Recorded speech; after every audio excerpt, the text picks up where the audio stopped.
Assalamualaikum warahmatullahi wabarakatuh. Apa kabar Ananda semuanya? Semoga kita dalam keadaan sehat walafiat. Amin ya rabbal alamin. Semangat belajarnya dan tetap bersyukur atas nikmat yang Allah telah berikan kepada kita semua dengan mengucapkan alhamdulillahirabbil alamin. Sebelum memulai pelajaran, alangkah baiknya kita membaca doa terlebih dahulu agar pelajaran hari ini mendapat berkah dari Allah Subhanahu wa taala. Baiklah, kita mulai pelajaran hari ini dengan membaca basmalah. Bismillahirrahmanirrahim.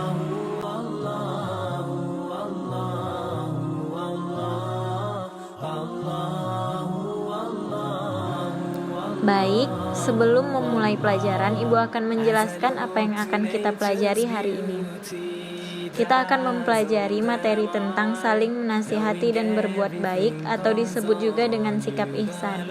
Adapun tujuan pembelajaran setelah mengikuti proses pembelajaran hari ini, peserta didik diharapkan yang pertama memahami pentingnya saling mengetahui dan berbuat baik.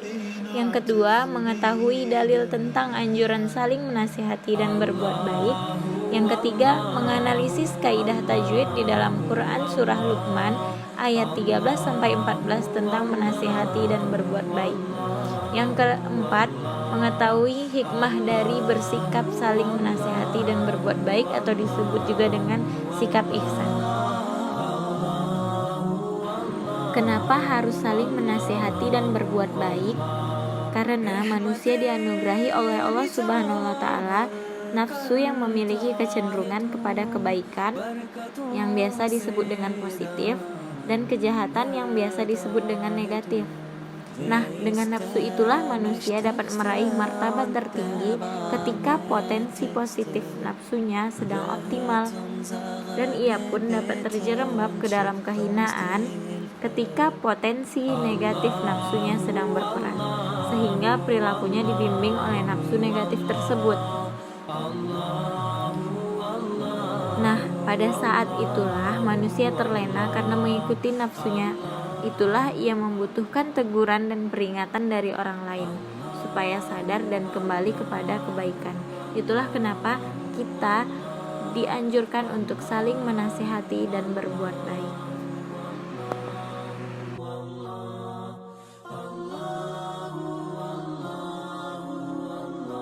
Selanjutnya, dalil tentang sikap saling menasihati dan berbuat baik, yaitu Quran surah Luqman ayat 13-14. Kandungan dari Quran surah Luqman ayat 13 yaitu yang artinya, dan ingatlah kepada Luqman berkata kepada anaknya di waktu ia memberi pelajaran kepada anaknya, hai anakku, janganlah kamu mempersekutukan Allah, sesungguhnya mempersekutukan Allah adalah benar-benar kezaliman yang besar. Kandungan dari Quran surah Luqman ayat 13 ini yaitu ketika Luqman sedang menasihati anaknya tentang seruan untuk menghindari kemusyrikan dan mengajak kepada pengesaan Allah Subhanahu wa taala. Karena nasihat ini adalah yang paling utama, yaitu mengandung tauhid dan meniadakan kemusyrikan.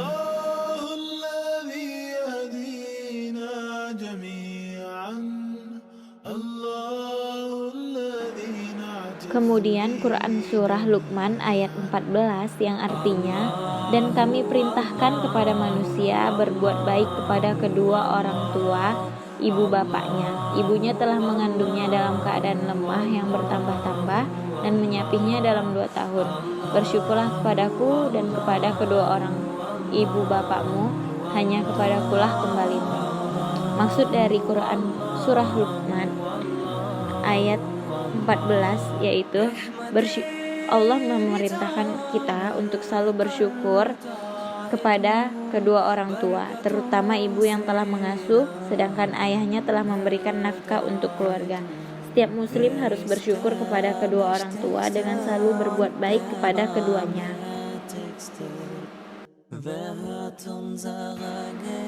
Selanjutnya, kita memasuki kaidah tajwid yang ada di dalam Quran surah Luqman ayat 13-14. Yang pertama itu kaidah tajwid izhar halqi. Nah, izhar halqi ini artinya jelas. Hukum bacaannya ketika nun mati atau tanwin bertemu dengan beberapa huruf hijaiyah yang dibaca jelas tanpa dengung. Apa saja huruf hijaiyahnya? Yaitu yang pertama hamzah, alif, ha, kha, ain, ghin.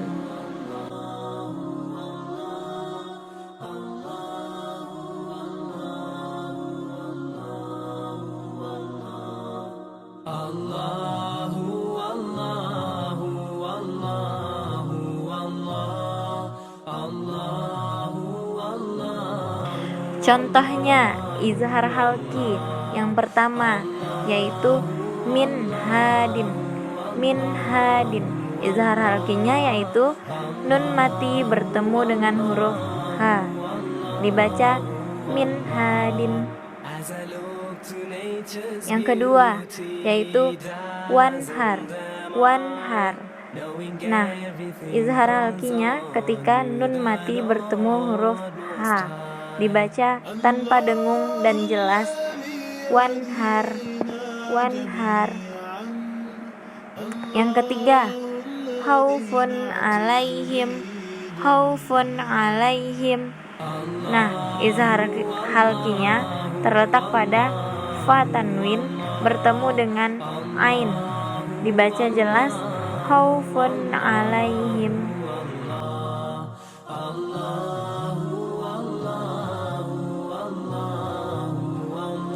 Selanjutnya izhar syafawi. Izhar syafawi terjadi manakala mim sukun bertemu dengan semua huruf hijaiyah kecuali huruf mim dan ba. Cara membacanya adalah jelas tanpa mendengung, terutama ketika bertemu dengan huruf waw dan fa.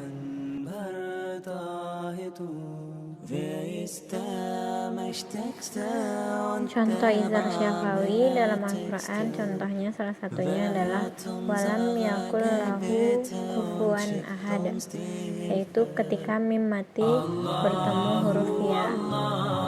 Selanjutnya pada surah Al-Fatihah yaitu alhamdulillahirabbil alamin, yaitu ketika huruf mim mati bertemu dengan dal.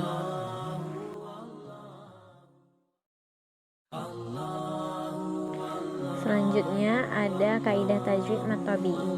Mat tabi'i itu disebut juga mat asli, merupakan macam-macam mat yang terjadi apabila yang pertama ketika alif yang terletak sesudah fathah, kemudian yang kedua ketika ya sukun terletak sesudah kasrah, kemudian huruf waw yang terletak sesudah dhammah. Hukum bacaannya itu 2 harakat.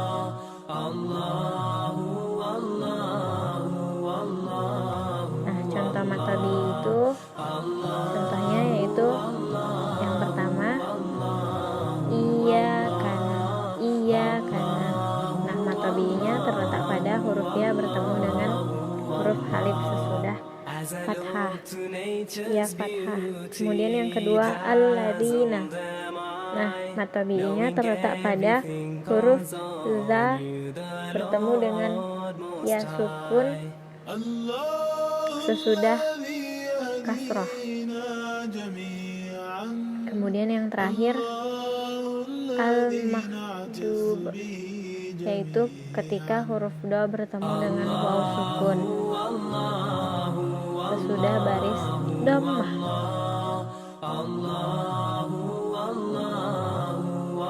Yang terakhir kita membahas tentang hikmah perilaku saling menasihati dan berbuat baik. Nah, setiap perbuatan baik akan memunculkan perbuatan baik lainnya, dan perintah Allah Subhanahu wa Ta'ala pasti merupakan kebaikan, termasuk berbuat ihsan. Adapun beberapa hikmah berbuat ihsan sebagai berikut, yaitu yang pertama, mendapat balasan kebaikan dari orang lain, karena kebaikan yang dikerjakan akan terbalas kebaikan. Yang kedua, meringankan beban kehidupan, karena manusia pada dasarnya adalah makhluk sosial, yaitu makhluk yang membutuhkan orang lain dalam melangsungkan hidup. Yang ketiga, mendorong orang lain untuk berbuat kebaikan, karena kebaikan yang dikerjakan seseorang dapat menjadi stimulus bagi orang lain yang melihat atau mendapatkan kebaikan.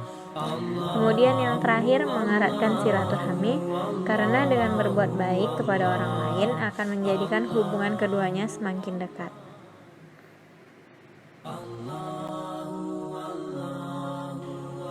Itulah pembelajaran kita tentang saling menasihati dan berbuat baik, atau disebut juga dengan sifat ihsan. Demikian pembelajaran kita hari ini. Semoga ilmu yang kita pelajari hari ini dapat bermanfaat bagi kita semua. Untuk Ananda yang belum paham bisa menanyakan di kolom komentar. Sekian pelajaran kita hari ini. Wabillahi taufik wal hidayah. Wassalamualaikum warahmatullahi wabarakatuh.